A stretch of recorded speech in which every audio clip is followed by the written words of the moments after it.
Hello, it's hard to believe we're already in March. Really excited about the weather that we've been experiencing lately, and certainly we've had a great school year up to this point. I do have the March board report for everyone.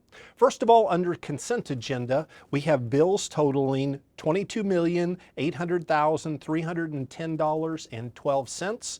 I know that sounds like a lot, especially if you compare it to previous months, but this is actually a little bit less than what we were at this time last year. Last year we were at $23,278,893.38. We always have a lot of expenditures at this time of the year as we're starting to buy supplies for next school year.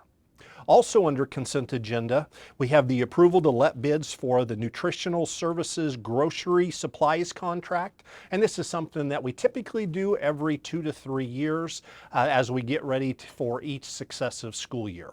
And then the last thing under consent agenda is the approval to let bids for renovations at the Independence Academy.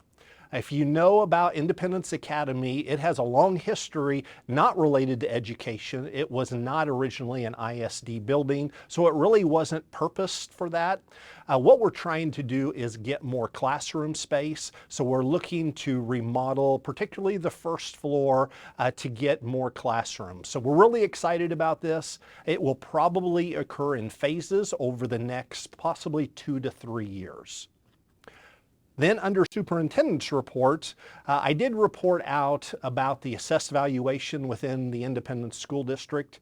Typically, I would get our updated AV numbers around March 1st.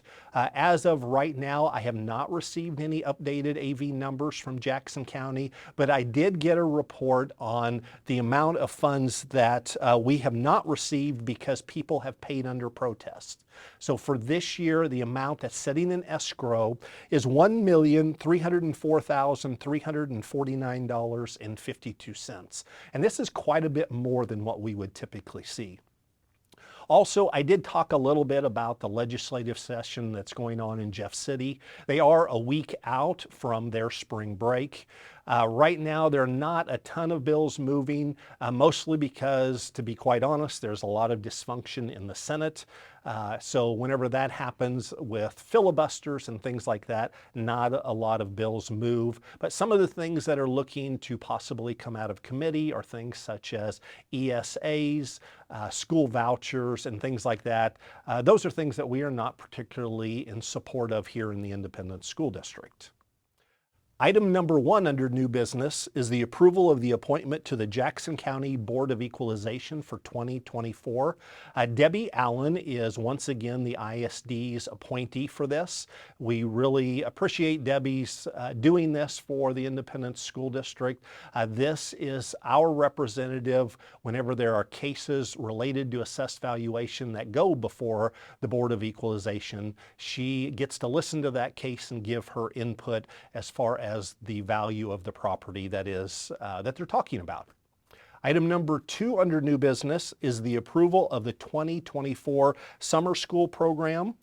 It will run Tuesday through Friday this summer from May 29th to June 28th. And our sites this year will be Castle Park, Santa Fe, Benton, Little Blue, Mallinson, Mill Creek, Spring Branch, Santa Fe, Sycamore Hills, and 3 Trails for our elementary schools. Then our 6th graders will go to Bingham Middle School, with our 7th and 8th graders being at Pioneer Ridge and our high school students being at William Chrisman. This is a change on some of the sites, and I have been asked, why do they vary from year to year? That all revolves around the amount of work that we have going on in the summertime to get schools ready for the next year. An example of that is we never have summer school in Project Shine schools. Item number 3 is the approval to accept a bid for carpet, stair tread, cove base, rubber tile landings, VCT, and LVT for district buildings. The winning bidder on this was Regents Flooring with $152,695. Most of this work deals with our Project Shine schools. Item number 4 is the approval to accept the bid for epoxy floor finishing at district buildings. Buildings getting it this summer will be Glendale, Hanthorne, Truman High School, and Williams Southern. Unifloor was the winning bidder at $243,940. Item number 5 is the approval to accept the bid for the repainting of the small gyms at Truman High School and William Chrisman High School. Dayco was the winning bidder for this at $44,300. Typically, all of our painting is done in-house with our summer paint crew, but for the fact that this is a gym and we do have to have lifts and most of our paint crew are high school kids, we decided to go ahead and bid this out. Item number 6 is the approval to accept the bid for restroom partitions for district buildings. And HD Supply Facilities Maintenance was the winning bidder on this at $17,449.74. And just so everyone knows, this is just for the partitions only, and not for the installation. We do receive these and our maintenance crew does install them. Item number 7 is the approval to accept a bid for the replacement of interior and exterior doors at district buildings. And we did actually split this up into 2 pieces whenever we bid it out. The winning bidder for Hanthorne, Van Horn High School, and Chrisman High School was Integrated Opening Solutions at $83,010. And then the winning bidder for Truman High School was Omega Construction at $165,951. Item number 8 under new business was the approval to accept a proposal for the replacement of the gym floor at James Bridger Middle School.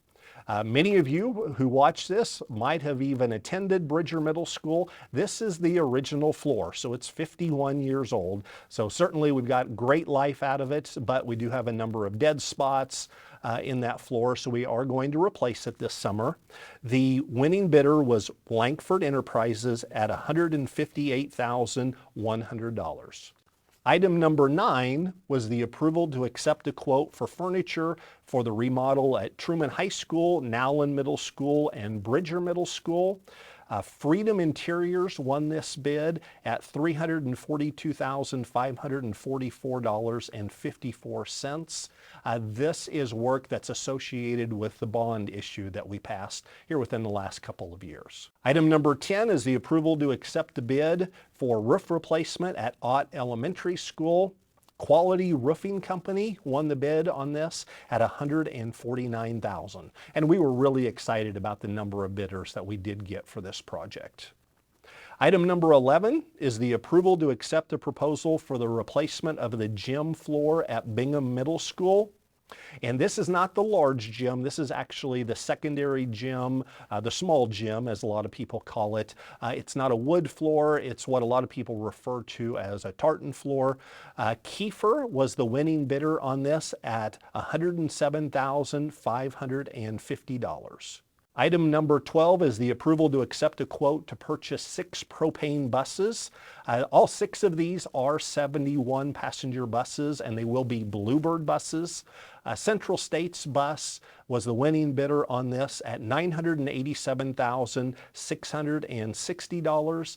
And we have started to convert our fleet from diesel to propane whenever we do need to purchase new buses. Right now, propane is significantly cheaper than diesel, so we are experiencing quite a bit of savings by doing this. Item number 13 is the approval to purchase non-touch Chromebooks. This is for 500 Chromebooks here in the Independent School District. CDWG was the winning bidder on this at $147,535. Item number 14 was the approval to purchase New Line interactive displays. A lot of people may wonder what this is. These look like TVs, but they really act like smartboards. So for this, they will go into 9 elementary schools and our 3 high schools. Sumner One was the winning bidder for this at $900,238.40, and this will purchase 460 displays as well as 160 carts. Some of the TVs will go on carts to be mobile, some of them will be mounted in classrooms.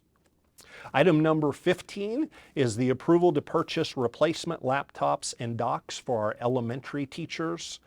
This bid included 470 Dell laptops with 460 docks.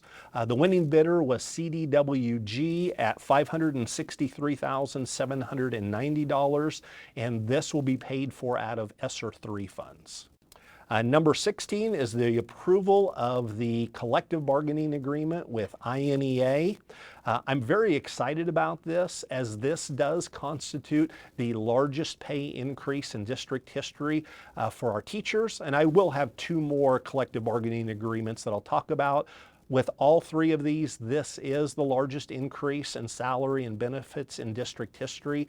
And I do want to say thank you to all of our patrons who did vote for the levy increase of 8 cents that we had in August. All of this money is being used to pay for the salary and benefit enhancements. So as far as our negotiations with INEA, I won't get into all the details, but I do want to highlight the salary schedule. Next school year, the beginning salary for teachers will be $44,625, and this will go all the way where the highest possible salary here in the ISD is $89,836, and that's for a 171-day teacher contract. Also, part of the INEA agreement does include our paraprofessionals. They again did receive the largest increase in district history. We were able to increase the pay for our paras significantly.